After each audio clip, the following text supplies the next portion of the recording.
Hi beautiful beings, welcome once again to Shelter in the Storm with A Course in Miracles lesson 105. Alright, we're off and running with our text reading. Chapter 7, we're up to The Gifts of the Kingdom. Part 1, The Last Step. The creative power of God and His creations is limitless, but they are not in reciprocal relationship. You communicate fully with God, as He does with you. This is an ongoing process in which you share, and because you share it, you are inspired to create like God. Yet in creation, you are not in a reciprocal relation to God. Since He created you, but you did not create Him. I have already told you that only in this respect your creative power differs from His. Wow. Even in this world, there is a parallel. Parents give birth to children, but children do not give birth to parents. They do, however, give birth to their children, and thus give birth as their parents do. If you created God, and He created you, the kingdom could not increase through its own creative thought. Creation would therefore be limited, and you would not be co-creator with God. As God's creative thoughts proceeds from Him to you, so must your creative thought proceed from you to your creations. Only in this way can all creative power extend outward. Only in this way can all creative power extend outward. God's accomplishments are not yours, but yours are like His. He created the sonship, and you increase it. You have the power to add to the kingdom, though not to add to the creator of the kingdom. You claim this power when you become vigilant only for God and His kingdom. By accepting this power as yours, you have learned to remember what you are. Your creations belong in you, as you belong in God. You are part of God, as your sons are part of His sons. To create is to love. Love extends outward simply because it cannot be contained. Being limitless, it does not stop. It creates forever, but not in time. God's creations have always been, because He has always been. Your creations have always been, because you can create only as God creates. Eternity is yours, because He created you eternal.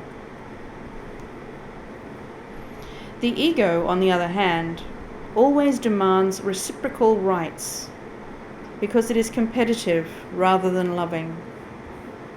It is always willing to strike a bargain, but it cannot understand that to be like another means that no bargains are possible. To gain, you must give, not bargain. To bargain is to limit giving, and this is not God's will. To will with God is to create like Him, and God does not limit His gifts in any way. You are His gifts, and so your gifts must be like His. Your gifts to the kingdom must be like His gifts to you. We'll leave that one there. and move along to lesson 105. God's peace and joy are mine. God's peace and joy are yours. Today we will accept them, knowing they belong to us. And we will try to understand these gifts increase as we receive them. They are not like to the gifts the world can give, in which the giver loses as he gives the gift. The taker is the richer by his loss. Such are not gifts, but bargains, made with guilt. The truly given gift entails no loss. It is impossible that one can gain because another loses. This implies a limit and an insufficiency.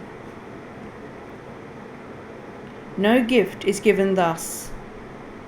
Such gifts are but a bid for a more valuable return, a loan with interest to be paid in full, a temporary lending, meant to be a pledge of debt to be repaid with more than was received by him who took the gift.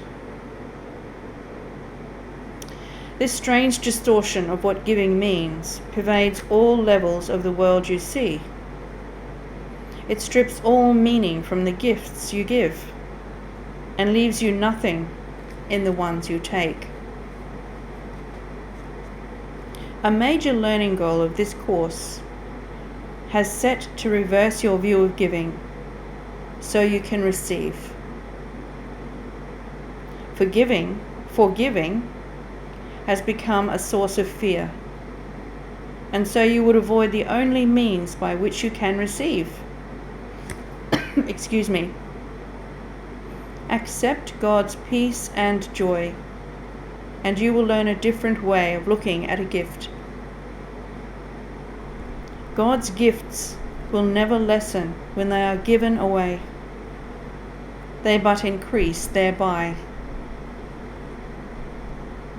As heaven's peace and joy intensify when you accept them as God's gift to you, so does the joy of your Creator grow when you accept His joy and peace as yours. True giving is creation.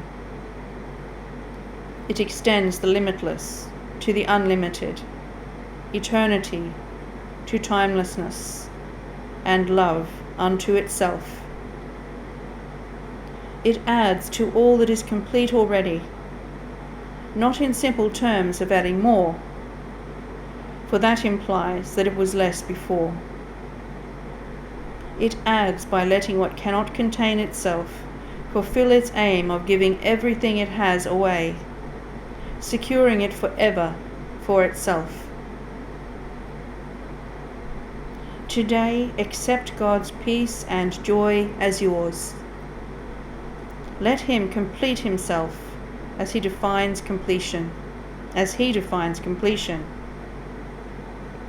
You will understand that what completes Him must complete His Son as well. He cannot give through loss. No more can you.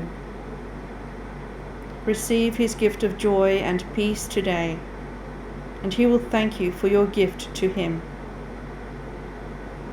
Today, our practice periods will start a little differently. Begin today by thinking of those brothers who have been denied by you the peace and joy that are their right under the equal laws of God. Here you denied them to yourself, and here you must return to claim them as your own. Think of your enemies a little while, and tell each one, as he occurs to you, my brother, peace and joy I offer you, that I may have God's peace and joy as mine. Thus you prepare yourself to recognize God's gifts to you. and let your mind be free of all that would prevent success today. Now are you ready to accept the gift of peace and joy that God has given you? Now are you ready to experience the joy and peace you have denied yourself? Now you can say, God's peace and joy are mine, for you have given what you would receive. You must succeed today if you prepare your mind as we suggest, for you have let all bars to peace and joy be lifted up, and what is yours can come to you at last. So tell yourself, God's peace and joy are mine, and close your eyes a while, and let His voice assure you that the words you speak are true. Spend your 5 minutes thus with Him each time you can today. But do not think that less is worthless when you cannot give Him more. At least remember hourly to say the words which call to Him to give you what He wills to give, and wills you to receive. Determine not to interfere today with what He wills. And if a brother seems to tempt you to deny God's gift to him, see it as but another chance to let yourself receive the gifts of God as yours. Then bless your brother thankfully and say, My brother, peace and joy I offer you, that I may have God's peace and joy as mine.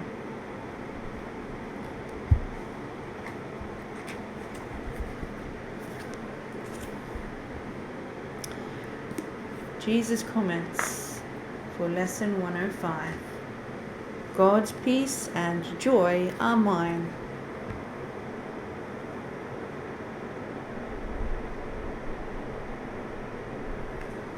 More presents. I love it. You are blessed beings. Indeed. I am that one you know as Jesus. As you understand it, there is a phrase attributed to me that states you must pray for your enemies. This is exactly what this lesson is about. It is about wishing for your enemies that which you would wish for yourself. In that prayer, you dissolve separation. You refuse to see an enemy as an enemy. You refuse to see sin as real, and you refuse to say, there are separate needs between my brother, my sister, and me. We are all the same. We are all God's children. We all deserve the peace and joy that are our natural right, so that I can have my peace and joy. I offer you your peace and joy. When you deny your enemies the thoughts this lesson asks you to give them, you deny yourself. You deny yourself the very thing you deny them, because you see yourself. You see in yourself what you see in your brothers and sisters. If you see your brothers and sisters as holy children of God, connected to the divine just like you, and they deserve, just by their being, then you see the same for yourself. If you see your brothers and sisters as sinful, separated from God, isolated, alone, and undeserving, you magnify that for yourself. Because that is how your creativity works. It is so powerful. You get what you give. It is a difficult one for those of you raised in the material 3D world, where you are taught that you lose what you give. But you don't. And we do not only speak of material things here. This is where your training in materialism shoots you in the foot, so to speak. Because you think that if you give something, it must be in the physical, material way. No, it can be a loving thought. It can be a prayer. It can be an idea. These are the things that are eternal. Thoughts, ideas, and feelings. These are non-physical things that give rise to the material world. Do not only give credence to the hard copy of something. Remember that the hard copy of something, the physical, material copy of something, comes first from the non-physical. Be generous with your love to yourself and others. Pray for your enemies. You know that in praying for your enemies, you reduce the separation and fear in your own mind, because you demonstrate your understanding of these laws we teach here. I am that one you know as Jesus, and we will see you again tomorrow. Namaste, blessed ones.